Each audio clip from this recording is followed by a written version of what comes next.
All right, welcome back to the channel. So in this video today, what I'm going to do is I'm going to go over the top 5 MVPs, in my opinion, for OU baseball from the 2021 season. So let's get started. First of all, we got a couple honorable mentions. First up, we got redshirt senior shortstop Brandon Zaragoza. He started 55 games this year for the Sooners, and earlier this year he passed the most games in OU jersey in history. He had a 262 average with 686 OPS. He got his first career home run in his last year with 27 RBIs, and he had 12 games with multiple hits and a .948 fielding percentage. It's his numbers might not fly off the charts, and you might not see him as someone who's going to hit 300 and steal 40 bases and all that. But you cannot just talk about his offense. You have to show his defense. I would venture to say that he's probably the second or best fielding shortstop that the Big 12 has to offer this year. And he was an honorable mention all Big 12 this year. And, Sooner Nation's really going to miss him. He's been there 5 years. He's basically been the starting shortstop for the last 5 years. And, he's a leader in the team. And he's going to be remembered forever in Sooner history when it comes to Sooner baseball. And, Sooners are going to miss him. But he was a great, great shortstop. And, his numbers don't fly with the chart. It's more of what he does in the clubhouse and what he does with his teammates rather than his numbers on the field. Next up, you got right-handed pitcher Wyatt Olds. Wyatt is a redshirt sophomore, and he started 11 games and he pitched in 19 games this year. He had a 4-6 record with a 5.23 ERA. But honestly, that 5.23 ERA does not show the kind of pitcher and the way that Wyatt Olds pitched this year. He pitched 75.2 innings with 101 strikeouts and only 37 walks, and he had 13 games with at least 5 strikeouts. So 13 out of his 19 games with at least 5 strikeouts, that's great numbers. He's got an electric arm. I don't think he throws a pitch. He throws maybe a few sliders in the 86, 87 range, but besides that, everything's hard 90s, and his fastball, can jump up to 97. And Skip Johnson, the head coach, put him in a starter position this year after they lost the entire rotation to the draft last year. And so Wyatt did a pretty good job. He obviously some stuff he could have done better, a few games that kind of got away from him. But towards the end of the season, when they put him in a relief role, unbelievable numbers. So he's an honorable mention for me. Number 5, you got redshirt freshman Jimmy Crooks, who was the catcher this year. He played in 54 games and started 53. I don't know the exact numbers, but I venture to say probably 37 to 40 of them as catcher. Then others were as a designated hitter. A 287 average with an 887 OPS, 10 home runs, 39 RBIs, 18 doubles, which was second on the team. And he had 18 games with multiple hits. Early in the season, Justin Mitchell, who came in, who's going to be the starting catcher this year, went down with I think it was a hamstring injury, and he sidelined him for like 2 months. And Jimmy stepped up big time. For most of the year, his average was above 300, and he had a 992 fielding percentage, and he caught 10 base stealers this year. Coming in from a junior college like Jimmy did, it's tough to make an impression on a Division I program. But the way that Jimmy stepped up this year really, really shows who he is as a player and shows that he'll always get the job done. And he was so clutch for the Sooners this year. All right, number 4, you got a left-handed pitcher, Braden Carmichael, redshirt sophomore. He pitched in 15 games and started 14 of them with a 6-3 record with a 5.03 ERA, 68 innings pitched, 68 Ks with 31 walks. He was the Big 12 newcomer of the week of 5-10. And to get that, he had 7 no-hit innings versus West Virginia.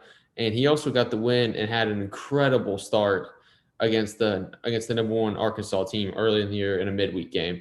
So Braden came in this year not looking to really be a weekend starter. He was like, yeah, it might, start the midweek games. But then he ended up being OU's most dominant starter, most consistent starter.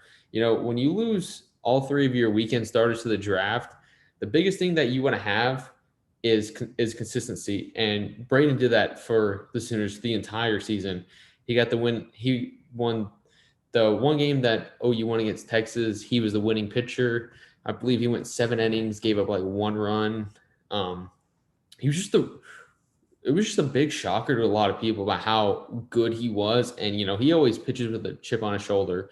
So I wasn't really surprised to see him do as well as he did. But I think Sooner Nation was surprised with his level of readiness that he had.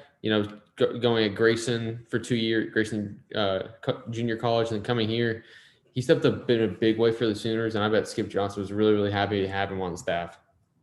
All right, number 3, we got right-handed pitcher Jason Roughcorn, who's a redshirt senior. So Jason had a weird year. He didn't pitch a lot just because he didn't have a lot of save opportunities at the beginning of the year because he was, our closer.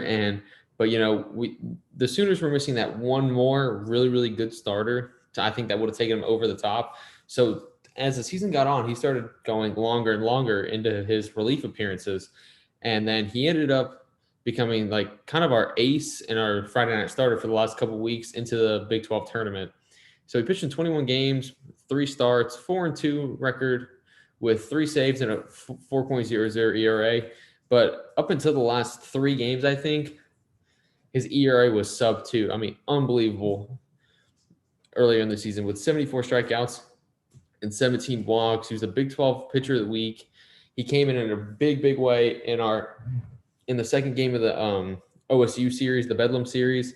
Had a career high 10 strikeouts in relief. I think he went 6 2/3 with like 112 pitches in relief, and he was just dominant through that game. And then he ended up earning a second team All Big 12 honors. Sooners are really going to miss Jason. He's going to have a great, great pro career. I know that. And, he's got a electric fastball. In the Arkansas game, he was up to 99 miles an hour with an electric slider and that moves a lot. And he's just like a really, really good arsenal, and he knows how to use his pitches. All right, so it's number 2. We got third base Peyton Graham, who's a redshirt freshman. He played 53 games, started all 53 that he played in. He had a 288 average with a 902 OPS with 11 home runs, 28 RBIs, 17 games with multiple hits, and a 911 fielding percentage. It's not a lot of times that you can have a redshirt freshman that can come into the program like he did and have an impact as big as he did. I mean, he was starting as a true freshman last year at third base for the Sooners, and this year, he was the third baseman again, and he was Skip had him in the leadoff spot a lot, which was very, very weird at first when I first saw it. But the more I saw it, the more I was like, wow, that's actually a really, really, really good fit for him because he gets on base, he can hit for power, he's got good speed, he's a good base, he's just like a smart player, and he's the kind of player that you like want in your offense, and you want because he's going to come up in the clutch, he's going to get you base hits. He's a great leadoff hitter in that he knows what his job is. So he doesn't try to do too much. He doesn't like try to hit the ball out of the park every time. He uses all spaces of the field. So I think Peyton Graham I think he came into this year being a Golden Spikes, like on the watch list, people to watch out for Golden Spikes. And I think, he's kind of a smaller build. He's like 6'4", kind of a smaller build. So if he puts like 20, 30 pounds of muscle on him, I think the sky's the limit for him. I think he's going to have a great career, both at OU and then I think. All right, number 1, we got first baseman Tyler Hartman. I mean, I don't know what you can say about him. I mean, redshirt junior. I mean, you see all the stuff that's on the screen. Redshirt junior, 55 games started, 397 average, but I mean, he was practically in the 400s the entire season. A 1.142 OPS with 19 doubles, had the most on the team, 12 home runs, 49 RBIs, 29 games with multiple hits, 15 games with multiple RBIs, 2 multi-home run games. He hit for the cycle. He had 11 hits in one series, first team All Big 12, Golden Spikes semifinalist, collegiate All-American. I mean, this one of the best seasons that you could ever ask for out of a player. I mean, I don't know what else you could say about it. I mean, I was at the game at the doubleheader that they had when they were playing Arkansas State, and they played a doubleheader, 18 innings of baseball. He didn't get out once. He had 8 hits in one day, hit for the cycle in the first game, and he had 5 hits in that game. I mean, it was unbelievable. He's a good hitter. He just like with Peyton, he doesn't try to do too much. It doesn't seem like he really cares about hitting home runs and all that. He's just trying to get hits, do what his team needs. And having him in the 3 spot behind Peyton and then Jimmy Crooks, who was usually in the number 2 spot, that 1-2-3 punch was a great combo for Skip this year. And I mean, with Tyler, I want to say he's like around 180, 190 of the prospect list for the 2021 draft. So he's going to get drafted pretty high this year, and I think he's going to go on and have a good career because he's a big build, and he's just a great player. And from everything that I've seen, he's an even better teammate. So, all right. Well, thank you guys for watching this video. This is the top 5 MVP this year for the OU baseball team. So if you guys would like, comment, subscribe, I appreciate it. Let me know what kind of content you guys want to see next.